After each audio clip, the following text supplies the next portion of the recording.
আসসালামু আলাইকুম বিসমিল্লাহির রহমানির রহিম। আমরা সিসিএনপি এন্টারপ্রাইজ এনকোর এই কোর্সের আমরা পড়তেছিলাম রাউটিং এসেনশিয়ালস। এখানে IPv4 স্ট্যাটিক রাউটিং দেখছিলাম, IPv6 স্ট্যাটিক রাউটিং। আজকে আমরা একটা টপিক দেখবো, সেটা হচ্ছে VRF, virtual routing and forwarding. তো ভিআরএফ এর মেইন কনসেপ্টটা হচ্ছে যেটা যে আমরা একটা ফিজিক্যাল হার্ডওয়্যার যখন চিন্তা করতেছি, একটা ফিজিক্যাল ডিভাইসে আমরা রাউটিং টেবিল একটা পাই আর কি। ঠিক আছে। তো আমাদের কিছু কিছু রিকোয়ারমেন্ট থাকে এরকম, স্পেশালি সার্ভিস প্রোভাইডারের ক্ষেত্রে। যে আমাদের যে অর্গানাইজেশন গুলো সার্ভিস প্রোভাইডার থেকে সার্ভিস নেয়, লাইক এন্টারপ্রাইজ এবং হচ্ছে বিশেষ করে ব্যাংক, তারা আহ, যেটা চায় যে আপনার সার্ভিস প্রোভাইডারের রাউটার হয়ে দেন তাদের হেড অফিস বা ব্রাঞ্চ অফিস গুলো কমিউনিকেট করবে। কিন্তু তাদের রিকোয়ারমেন্টটা থাকে যেটা যে তাদের জন্য যে রাউট টেবিলটা তৈরি করতে হবে সেটা আইসোলেট থাকবে। হ্যাঁ, অন্য কোনো রাউট টেবিল থেকে এই রাউট টেবিলের অ্যাক্সেসিবিলিটি থাকবে না। হ্যাঁ।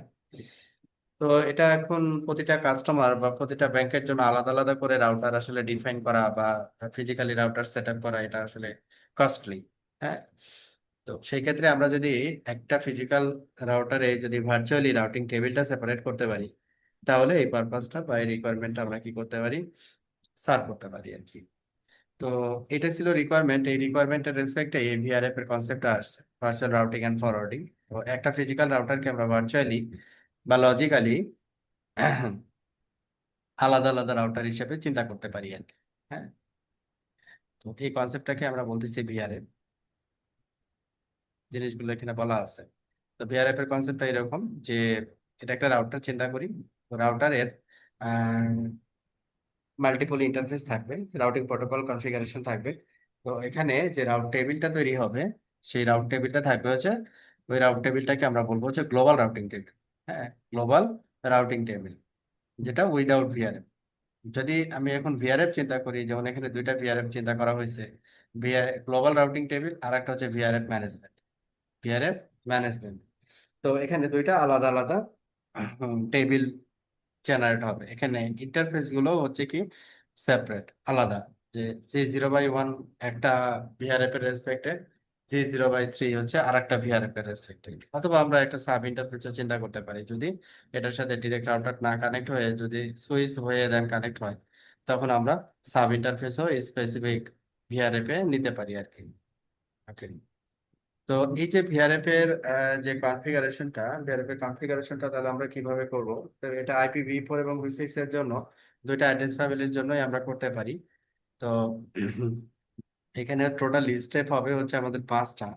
পাঁচটা স্টেপে আমরা এই ভিআরএফ এর কনফিগারেশনটা আমরা কি করতে পারবো, ভেরিফাই করতে পারবো যে কিভাবে এটা মানে করতে হবে আর কি। হ্যাঁ। তো ফার্স্ট স্টেপ হচ্ছে আমাদের যেটা হবে সেটা হচ্ছে create multi protocol VRF routing table by using the command VRF definition, তারপরে ভিআরএফ এর নাম। তাহলে স্টেপ ওয়ানে আমাকে ভিআরএফ এর নাম দিতে হবে, সহজ কথা হচ্ছে এটা। ভিআরএফ এর নাম দিতে হবে এবং এই ভিআরএফ এর ভিতরে আমাকে অ্যাড্রেস ফ্যামিলি IPv4 এবং IPv6 অ্যাড্রেস ফ্যামিলি ইন্ট্রোডিউস করতে হবে। ওকে। তো এইখানে আমাদের যেমন দুইটা ভিআরএফ এর, দুইটা না, এখানে সিঙ্গেল একটা ভিআরএফ এর নাম দেওয়া হয়েছে ভিআরএফ ম্যানেজমেন্ট, MGMT, আর একটা গ্লোবাল রাউটিং টেবিল। ঠিক আছে। তাহলে আমরা একটা ভিআরএফ তৈরি করব আমাদের রাউটারে, যেটার নাম দিব হচ্ছে ম্যানেজমেন্ট, ভিআরএফ ম্যানেজমেন্ট, MGMT। তো এটা যদি আমরা এখন ক্রিয়েট করতে চাই, জাস্ট কিছুই না, যে আমরা কনফিগারেশন মোডে যাব। কনফিগারেশন মোডে গিয়ে কনফিগার টার্মিনাল, তারপরে বলবো কি ভিআরএফ, তারপরে এখানে হেল্প নিব।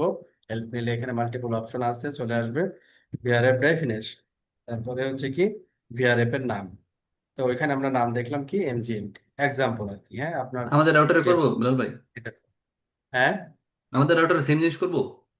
Same same same. হুম। একটা বুঝে গেলে আপনি অন্যটা যখন রিকোয়ারমেন্ট হবে নাম চেঞ্জ করে দিলে হবে। হুম। আমি যেটা করতেছি এটাই প্র্যাকটিস, হুম। আলাদা আলাদা। ভিআরএফ ডেফিনেশন, ভিআরএফ এর নাম হচ্ছে ম্যানেজমেন্ট, MGMT। তো এখানে হেল্প নিলে এটার ভিতরে কি কি অপশন আছে সে এখানে দেখাবে। তো এখানে আমাদের স্টেপ 2 তে যেটা বলছে যে initialize the appropriate address family by using the command address family IPv4, IPv6. The address family can be IPv4, IPv6 or both. যদি আপনারা অনলি IPv4 প্রয়োজন হয় তাহলে অ্যাড্রেস ফ্যামিলি IPv4 এনেবল করবেন। যদি অনলি IPv6 প্রয়োজন হয় তাহলে অ্যাড্রেস ফ্যামিলি IPv6 এনেবল করবেন। যদি বোথ আপনি ডুয়াল স্ট্যাক রাউটিং নিয়ে কাজ করেন সেক্ষেত্রে বোথ আপনাকে এখানে অ্যাড্রেস ফ্যামিলি এনরোল করতে হবে। তাহলে অ্যাড্রেস ফ্যামিলি এখানে আমরা হেল্প মিলেই পেয়ে যাব।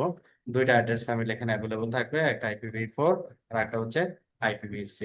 IPv4 দিয়ে যদি আমি এন্টার দিই, এটা মূলত যে অ্যাড্রেস ফ্যামিলি এনরোল করবে সেটা হচ্ছে ইউনিকাস্ট। হ্যাঁ, অ্যাড্রেস ফ্যামিলি IPv4 ইউনিকাস্ট, অথবা ইউনিকাস্ট কথাটা আমরা উল্লেখ করতেও পারি।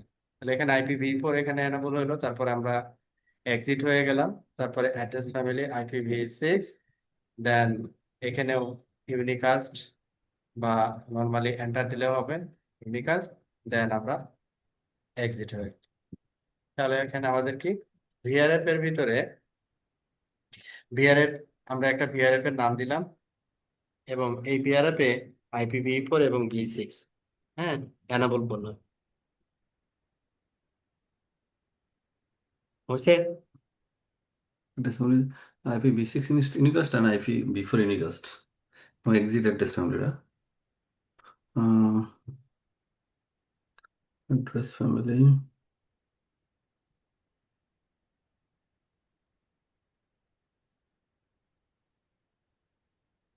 এই যে এতটুকু কনফিগারেশন। IPv4.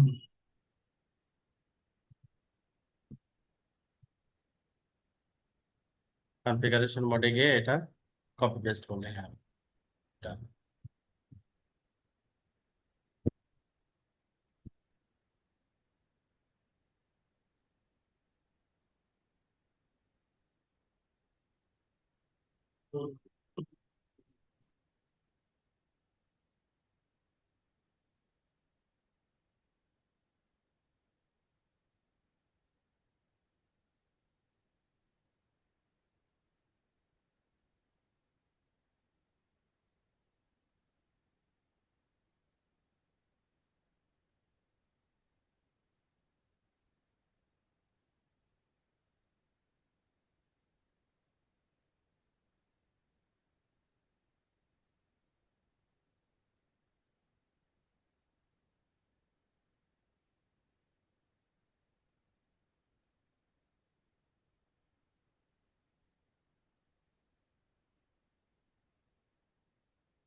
তারপরে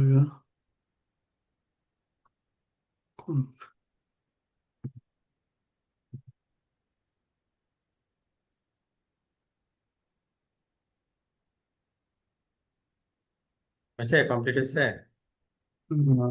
হয়েছে 200 রানের দানে আমরা দেখে নিই। config 5 section variable check করতে হয়।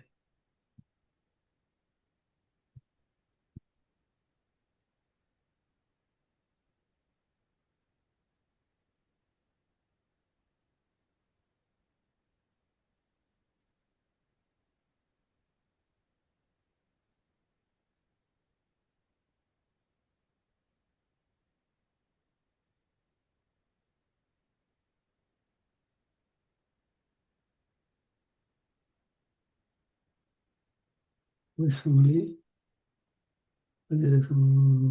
ঠিক আছে, ঠিক আছে হয়েছে। এখন এই হইলো দুইটা হইল, স্টেপ 2 হইলো না? হুম, স্টেপ 2। হুম ওকে, নাম্বার এবার হচ্ছে স্টেপ 3 তে চলে আসছি আমরা। স্টেপ 3 হচ্ছে enter the interface configuration submode and specify the interface to be associated with the PRF instance by using the command interface ID. তাহলে আমাকে যেটা করতে হবে এখন, যে স্টেপ 3 তে আমাকে ইন্টারফেস কনফিগারেশনে যেতে হবে, যে ভিআরএফ বলে দিতে হবে যে কোন ভিআরএফ হচ্ছে আমরা এটার সাথে অ্যাড করতে চাচ্ছি। হ্যাঁ, হুম ভিআরএফ কোন ইন্টারফেসে এই ভিআরএফ অ্যাড করতে চাচ্ছি। হ্যাঁ, তারপরে IPv4 বা IPv6 আইপি অ্যাড্রেস কনফিগার করতে হবে। যদি আমরা এক্সাম্পল কনফিগারেশন দেখি, যে এই ইন্টারফেসে গেলাম, আইপি ভি4 আইপি, তারপর আরেকটা ইন্টারফেস এইটা, তারপরে এই যে ভিআরএফ ডেফিনেশন, ভিআরএফ তৈরি করলো, অ্যাড্রেস ফ্যামিলি আইপি ভি4, একটা ইন্টারফেসে আলাদা গেছে, তারপর ওই ইন্টারফেসের ভিতরে ভিআরএফটা বলে দিছে, তারপর এখানে আইপি অ্যাড্রেস কনফিগারেশন। ঠিক আছে, তাহলে এখন আমরা আসি হচ্ছে স্টেপ 3।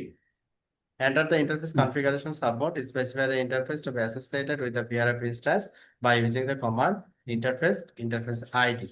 আচ্ছা, এখন আমি চিন্তা করি যে আমি আছি কোথায়, রাউটার 3 তে আছি।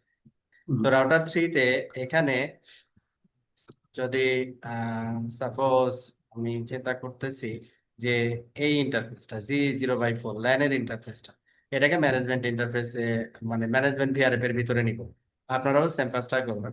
তারপরে পিসি থেকে আমরা অ্যাক্সেস করে দেখবো যে ইটস ওয়ার্কিং অর নট। হ্যাঁ, ওকে। তাহলে এখানে G0/4, তাহলে G0/4 এ কারেন্টলি যে কনফিগারেশনটা আছে সেটা আমরা দেখে নিতে পারি। Running config interface G0/4, G0/4, G0/4 এর কারেন্ট কনফিগারেশন হচ্ছে এটা। এখন আমরা এটাকে একটা ভিআরএফ এর ভিতরে নিই, ভিআরএফ, তারপরে ফরওয়ার্ডিং, ফরওয়ার্ডিং, দেন ভিআরএফ এর নাম, এই যে নাম চলে আসছে এমটিএমটি। যখন আমরা এটা দিব তখন সে কি করবে, আইপি ভি4 এবং ভি6 আইপি রিমুভ করে দিবে, কারণ এটা গ্লোবাল কনফিগারেশনের রেসপেক্টে ছিল। হ্যাঁ, তো এইখানে আমরা যখন ভিআরএফ ফরওয়ার্ডিং ম্যানেজমেন্ট দিলাম, তো আইপি আবার পুনরায় আমাকে কনফিগার করে নিতে হবে। তো আমরা এখানে পুনরায় আইপিটা কনফিগার করে নিলাম, ভি6 আমরা কনফিগার করে নিলাম। তাহলে আমাদের এখানে স্টেপ 3 এবং স্টেপ 4 এবং স্টেপ 5 আইপি অ্যাড্রেস কনফিগারেশন, হ্যাঁ, সবগুলো একসাথে হয়ে গেছে। স্টেপ 2 করলাম, 3 and 4 হয়েছে না? 3 হচ্ছে ইন্টারফেসে যাবেন, আর হুম, 4 হচ্ছে এই যে ভিআরএফ ফরওয়ার্ডিং, ভিআরএফ এর নাম, ম্যানেজমেন্ট। এটা স্টেপ 4। আর স্টেপ 5 আচ্ছা, হচ্ছে আইপি ভি4 আইপি আইপি আবার। ভি6 আইপি বসানো। আচ্ছা, আচ্ছা, ওই ছবিটা একটু ইসের ইবে ব্লাবে হোয়াটসঅ্যাপ আরেকবার একটু দিয়ে দিবেন তো? কোন ছবিটা? ইসে, ওই যে আপনার পিছনের যে এটা এই যে ডায়াগ্রাম, হ্যাঁ ডায়াগ্রামের ছবিটা হোয়াটসঅ্যাপে একটু দিয়ে টপোলজিটা। দেন। টোপোলজিটা ওকে, একবার দিচ্ছি, কিন্তু এটা কেন ব্লার দেখা যাচ্ছে? তো আমরা এখানে যেটা আজকে পড়লাম ভিআরএফ স্ট্যাটিক, আমরা এটাকে বললাম স্ট্যাটিক ভিআরএফ, যেহেতু এটা এমপিএলএস এর, এখানে আমরা কোনো ফ্লেভার এখানে দেই নাই।